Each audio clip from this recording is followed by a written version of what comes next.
loss, betrayal, and the struggle to keep the family business going. Loss, betrayal, and the struggle for justice are intertwined in this gripping tale of a family facing hardship. The protagonist, Lisa, is forced to struggle to keep the family business going and care for her ailing father, while her brother Michael, left without an inheritance, struggles to regain what he has lost. Against a backdrop of personal tragedies and financial problems, the characters are faced with having to make difficult decisions that will change their lives forever. My name is Lisa. I was born into an ordinary American family where I always felt like I was an extra. My father saw the future of our family solely through the prism of my younger brother Michael. He was the perfect son for him, smart, ambitious, but as reckless as my dad. Mom always tried to smooth things over between us, supporting me when I was having a hard time. My father ran a large construction company, and I knew from the time I was a little girl that Michael would be his successor. Dad always said that Michael would be the one to inherit the business and that I should find my own place in life. But instead of supporting both of us, he preferred to invest in his brother. I felt like I had to prove my worth, if only to myself. After graduating from college, I got a job at a small consulting firm in a neighboring state. It was far from home, but I loved the feeling of independence. I worked harder than anyone else, trying to show by my success that I could accomplish a lot even without my father's support. I got up early every morning, plunged into projects, and tried to be the best in my field. I wanted to prove to my father that I could do a lot, even if he couldn't see it. A few years later, I married a wonderful man named Mark. He was the complete opposite of my father, calm, poised, and incredibly kind. Mark supported my aspirations and believed in me in a way that no one else could. We built a strong family based on mutual respect and support.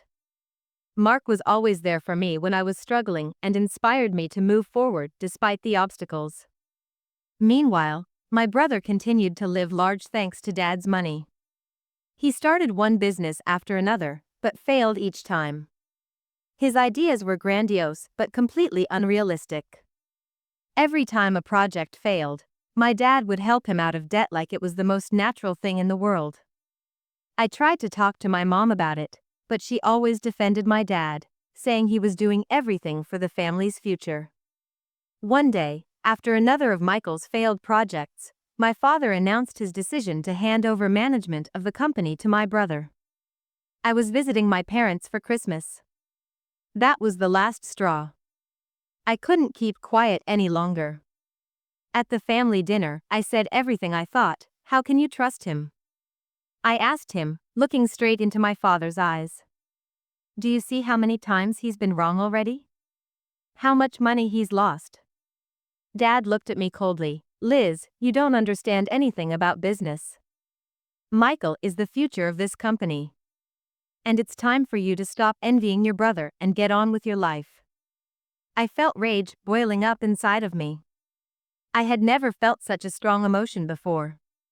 But in that moment, I realized I couldn't take this injustice anymore. You know what, Dad? I said, getting up from the table. If you really want this company to thrive, you better turn it over to someone who can handle it. And that sure as hell am not Michael. With that, I walked out of the room, leaving them all in shock. I realized that this could ruin our relationship forever, but I couldn't keep quiet any longer. The next day I drove back home. Michael never liked to sit still, always looking for adventure. I learned that he went to Canada and opened a new business there, and with his father's money. My father always supported my brother, even when he failed time and time again. A few months passed, and one morning my mom called me in tears.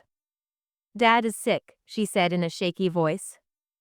I immediately got in the car and headed towards home.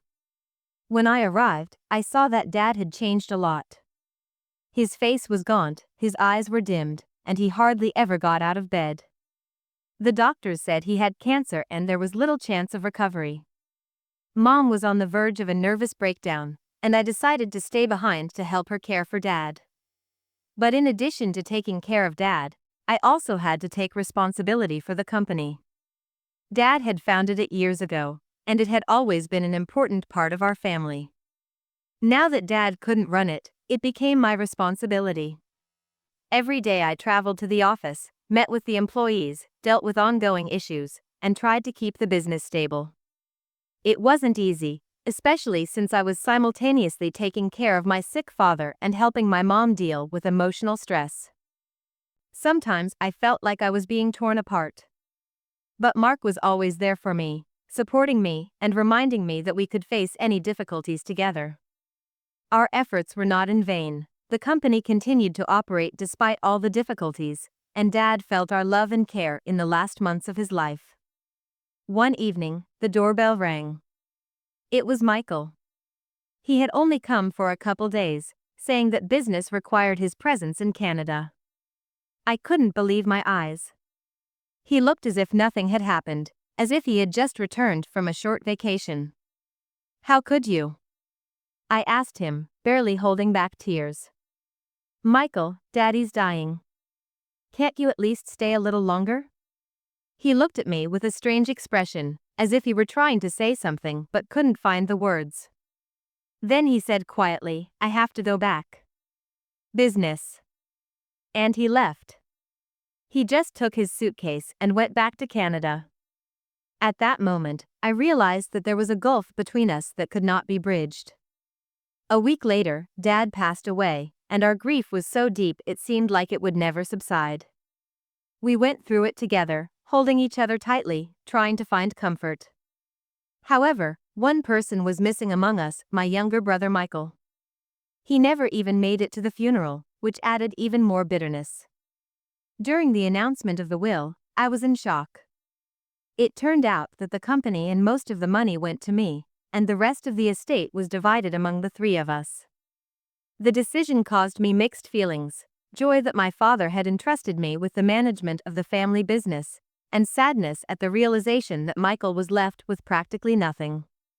When my brother found out that I had gotten everything, he couldn't contain his anger. 2 days later, he was at our house, full of rage and resentment. Michael was yelling, cursing, resenting how it could be that he was left with nothing. Apparently, there was a big problem with his business, since he needed the money so badly. He questioned and pressed his mother, trying to find out what his father had said in the last days and minutes. But my mother answered him the same way she had answered me. My father apologized for being cold to me, asked her about my business, wondered how successful I was in my profession. Michael couldn't accept this outcome. He thrashed around the house, blaming everyone around him for the injustice. But finally, realizing that nothing could be changed, he went to the apartment that his father left him. This apartment was the only thing he had left from his inheritance, and perhaps it would be his last refuge in his struggle for survival. We watched him go, knowing that we were in for some tough times ahead.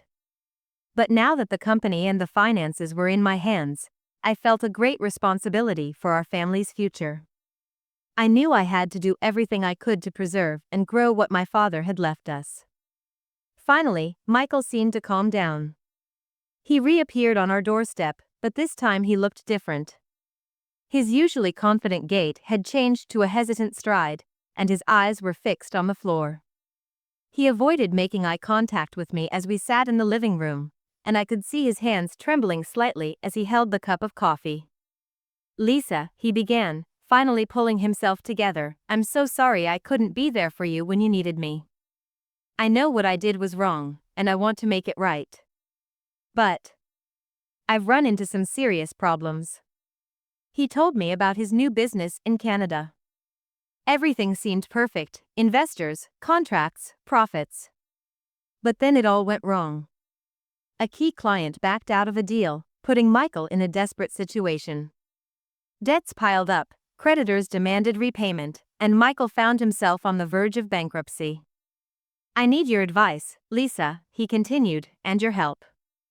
I was hoping for an inheritance, but..." His voice trailed off, and I realized what he meant. His father had left behind a considerable fortune, and Michael was counting on his share. I thought long and hard about Michael's offer. Helping him meant risking my own financial resources, and my trust in him was shattered. But in my heart, I still believed he could turn things around. Maybe this was a chance for him to start over. My mom came up to me later that night. Her eyes were red from crying, but there was something more burning in them: hope. "Lisa, please help Michael," she begged. "He's my son, and your brother, and I believe he can change. Help him get out of debt. Please." Her plea made me think. What if I could help Michael while protecting our family's interests? I remembered the legal advice I'd gotten a few months ago. At that time, the attorney had suggested that I draw up an agreement that would protect my inheritance rights. The next day, I met with the attorney and discussed the possibility of an agreement with Michael. The agreement would be simple: I would help him pay his debts, but in return, he would waive any claim to the inheritance. This would maintain control of the company and secure our family's future. Michael agreed to the terms. We met at the attorney's office, where we signed all the necessary documents. I could see him struggling with himself as he signed the waiver of inheritance, but realized that there was no other way out. After the formalities were completed, we went outside and Michael hugged me.